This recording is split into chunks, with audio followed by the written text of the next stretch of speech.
We're kind of shifting gears, but from our coverage of Ukraine and Russia. But to be quite honest, when you look at what's happening in Ukraine and Russia, it's really just a continuation of not only the Obama EU coup d'état in 2014, but it's also a continuation of Russiagate and Ukrainegate and everything that happened during the 2016 election and beyond. So it's all it's all connected, isn't it? But we have Sussman now, the Clinton lawyer, and the big news last week, I think, was Robbie Mook's testimony. That was pretty big. But what's the latest going on from this trial? Robbie Mook's testimony is sensational.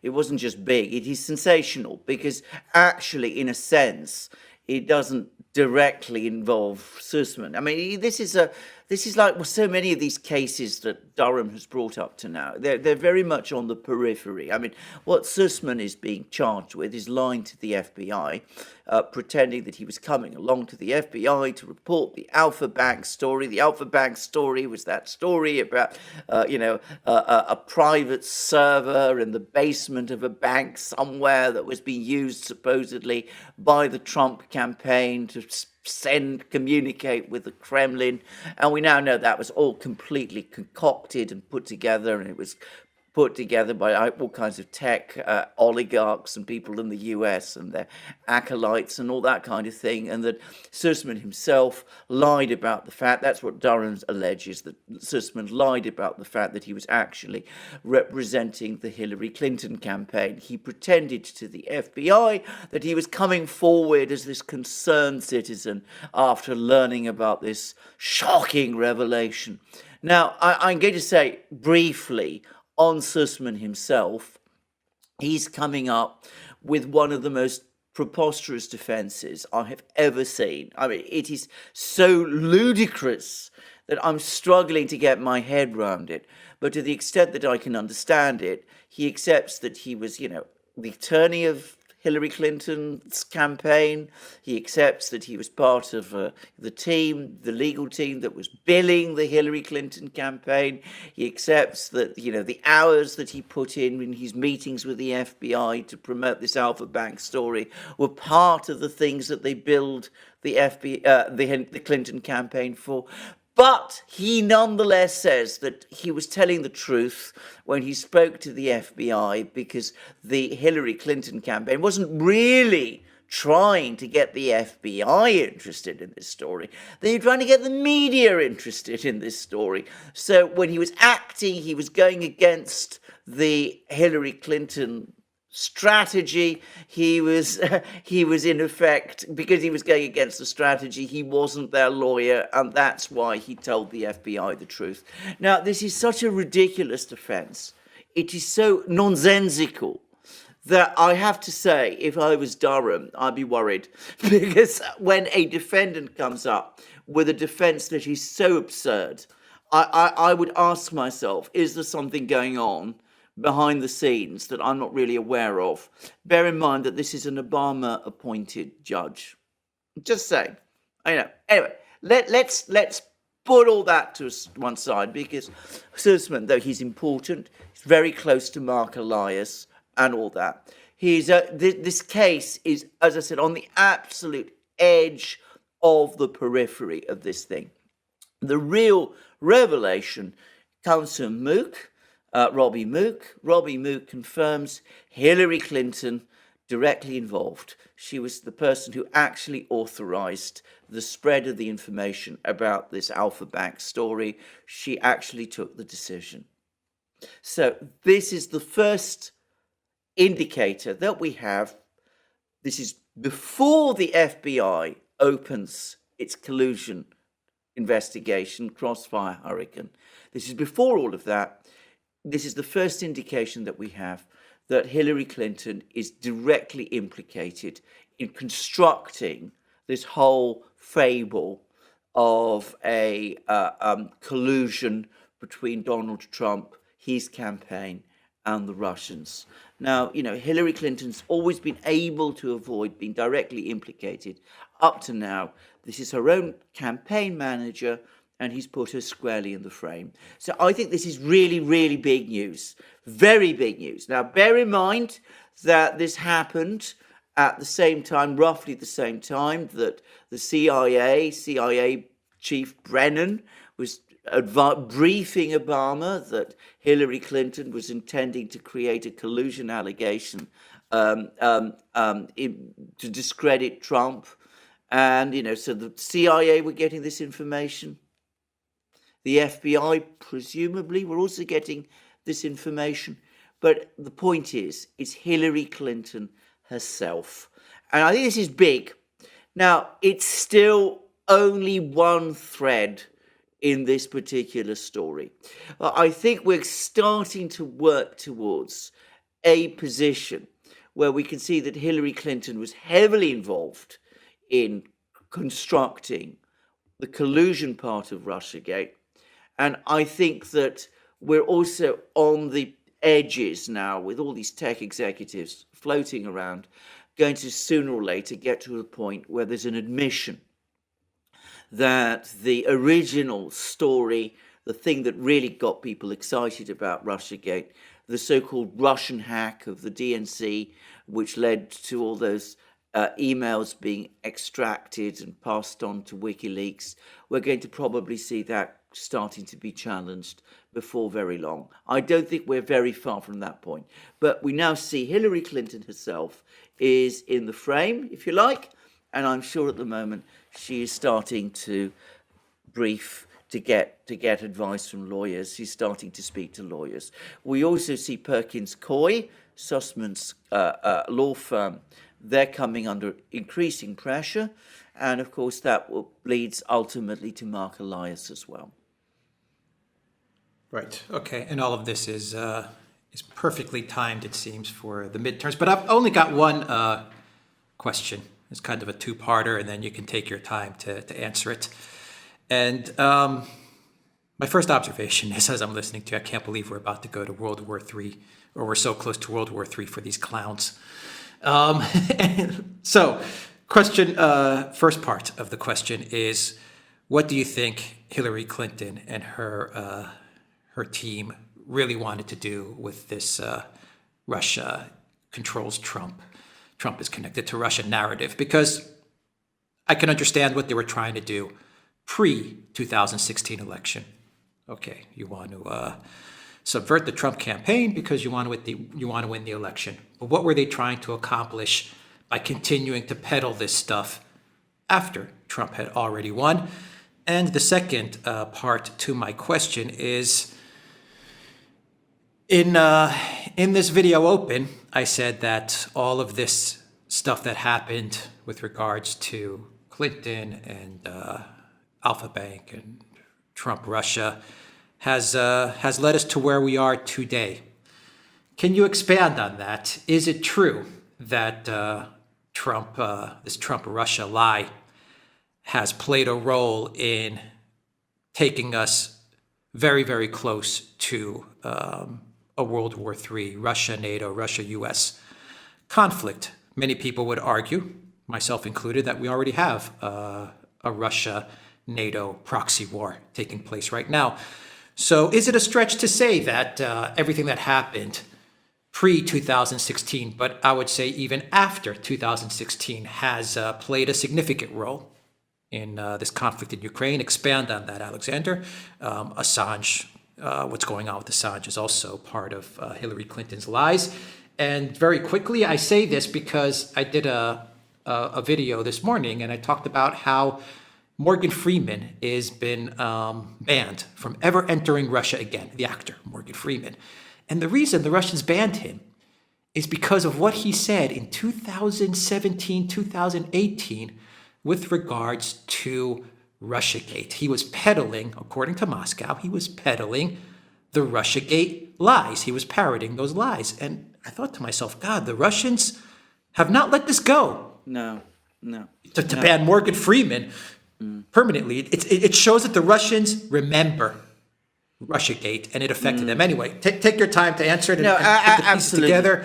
Because I think it's an important, we talk about the coup in 2014, but what happened with I, Russiagate, I think is important to understand with I regards to think the conflict today. I think it is absolutely essential to understand. First of all, always remember that the people who were involved in the Clinton campaign, who made all the important decisions involving Russiagate, many of them are part of the Biden administration. Jake Sullivan is directly implicated in this Alpha Bank story. I mean, as it implicated, I'm not suggesting so far that there's been any criminal case brought against him, but he was one of the people who was going around spreading the Alpha Bank story, the one that Mike Sussman is being prosecuted for, which is completely discredited, by the way. It's now universally accepted that that was created out of the minds, the imaginations of American tech oligarchs. Anyway, Jake Sullivan was involved in spreading that story. He is now Biden's national security advisor. He's one of the big hawks in one of these people who's been pushing, propagating this conflict. Now, that's just Jake Sullivan. All of the others are also involved. Now, what were the Clintons? Why did they persist with Russiagate after it had failed to serve its purpose? It had failed in preventing Donald Trump from being elected. Why did they proceed with it? Well, I don't think we have a full answer yet, but I think two things. There's two obvious explanations, and there may be more, but I think there's two very obvious explanations. The first is that they were afraid that the way in which they had created Russiagate during the campaign in order to discredit Donald Trump might itself be investigated, and that might lead to investigations of them. One of the most interesting things that has come out over the course of the Sussman case is, do you remember back in March 2017, Donald Trump published that tweet in which he said that he'd been wiretapped, and everybody ridiculed it, and it was laughed at, and people said that that wasn't true. We now know that the FBI, we know this from, the Sussman case, the documents that have been coming out through discovery in the discovery process in the Sussman case. We know that the FBI were horrified by that tweet and were running around desperately trying to find out how Donald Trump had got that information. So even as they were denying that it was happening, they were scared that the President of the United States was appeared to know more about the way they were monitoring and surveilling him than they thought that he knew. So, I mean, that already tells you that these people had were feeling very insecure and nervous about their positions at the time when, after Trump's win, after he became president. They were terrified that he would order investigations, that he would find out what they'd really been up to, that their careers might be threatened, that perhaps it might lead all the way to Hillary Clinton herself, and it would show the connections of these various people to Hillary Clinton. That is one reason. But I think that there is a deeper reason, a much deeper reason, and that is my own personal view. Now, people will probably not agree with this, but I think that Hillary Clinton was positioning herself to take over as President of the United States in 2016 as the Queen of the Neocons. I can remember that there was a whole team of people from the State Department issuing statements at the time saying that the United States needed to take a much stronger line on various things. Clearly it was about Syria. Clearly it was about Russia in Syria. I think there was also an agenda at that time to do something about Ukraine. I think there were all kinds of plans to basically hit at Russia, because that was what the neocons were wanting to do. And I think that the intention was to use Russiagate during the campaign, the collusion story, both to prevent Donald Trump from being elected and also to make the American people angry with Russia in order to set the scene for this confrontation with Russia, first in Syria and then in Ukraine. And the first part, stopping Donald Trump from getting elected, failed. But the other part of it, the plan to destroy Russia's reputation, to destroy US-Russian relations in order to prepare the grounds for a confrontation with Russia, that continued, and it got even greater urgency and even greater anger because, of course, there was this president who was elected, Donald Trump, who, far from being signed up to a policy of confrontation with Russia, on the contrary, wanted to improve relations with Russia. So you can see why Russiagate went up into ever higher gears and why the hysteria actually built up. Partly it was, as I said, people trying to protect themselves from discovery about what they've been doing, but secondly, it would have been part of a long-standing, well-prepared plan for confronting Russia, and the people who were pushing it, including Hillary Clinton, were not giving up on it simply because the election in 2016 had not gone their way. That is my own view. Now, if that is correct, you're absolutely right in your original comments. I think these two events, Russiagate and the conflict in Ukraine, are utterly interconnected.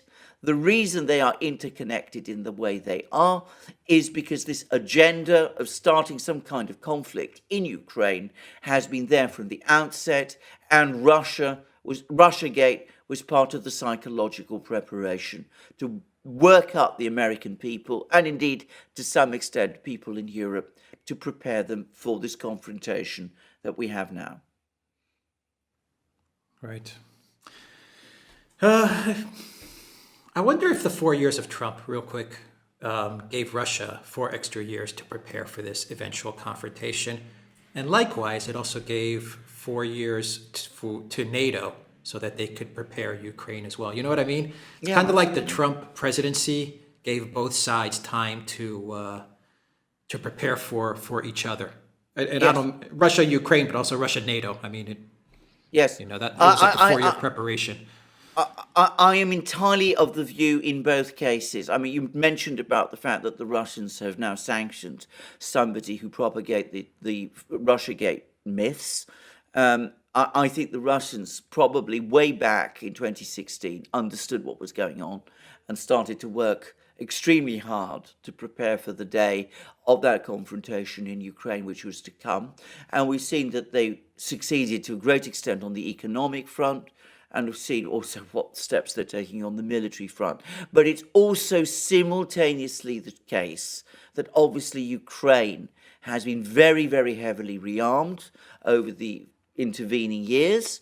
And on top of that, we've also seen a systematic attempt to use Russiagate to purge both the United States and Europe and the information space of any dissident voices that might have otherwise opposed this rush to confrontation. Now, I'm going to throw in a view of my own, which is perhaps one which is not directly related to this question, but I think is, and which gives us some idea of why I take all of these views and of how carefully prepared, in my opinion, this was. Now, one of the mysteries about the US pullout from Afghanistan last year is why a administration so heavily staffed with neocons did it. I am now come to the view that the reason the Biden administration pulled US troops out of Afghanistan was because it wanted to get the US military out of Afghanistan so that in the event when the confrontation with Russia in Ukraine came, those troops in Afghanistan might not be the target of retaliatory action by the Russians. In other words, it was a tidying up exercise before this big event in Ukraine, which we're seeing now. And I think that explains Afghanistan, which has never really made a huge amount of sense to me. But I think that is what has happened. So both sides prepared. They prepared very carefully. We will find out over the next few months who prepared better and where all this is going. But the two things have been interconnected, and they've been there from the start. The neocons have been out to get Putin and Russia, at least since the 2007 Munich Security Conference speech. The Russians have been taking their own preparatory steps. This was the confrontation which was coming. I want to just finish lastly with one further point. We're only at the very, very edge of the Russiagate story. There's so much more. We still haven't heard anything at all, for example, about that very strange business of George Papadopoulos and Joseph Mifsud. And in some ways, I still think that is the real key to this whole affair, because, as has been pointed out, the Mifsud-Papadopoulos affair started before everything else, and we still don't know who Mifsud is or what's become of him. So once we get to the bottom of that, and we'll see whether Durham is even interested in that aspect of it, that's when I will start to feel personally that we're finally getting to the real root of what was going on with Russiagate. Yeah, Trump stood in the way of their plans, but I wish Trump would have stood up to the neocons a little bit better instead of trusting in the neocons so much, like Bolton and Mitch McConnell and these guys, because Trump wanted to make peace with Russia. It was obvious. He said it many times, and he just couldn't. He couldn't get to the point where he could just tell McConnell and Lindsey Graham and all of these guys and the Boltons who are in his staff to just buzz off. I'm going to do this. You know, things would have been much different if he had accomplished that. Things would have been completely different, and we wouldn't be in this crisis that we're in, which is getting worse every day. And we've had some very alarming comments from the President of the United States about Taiwan now, which we're going to cover elsewhere. I mean, it just goes to show how dangerous this administration is. And the reason we have this incredibly dangerous administration, the roots of it, go all the way back to 2016 and to what happened at the start of Russiagate. All right. Russiagate. What a disaster for the United States of America. Absolutely. What Hillary Clinton unleashed on the U.S.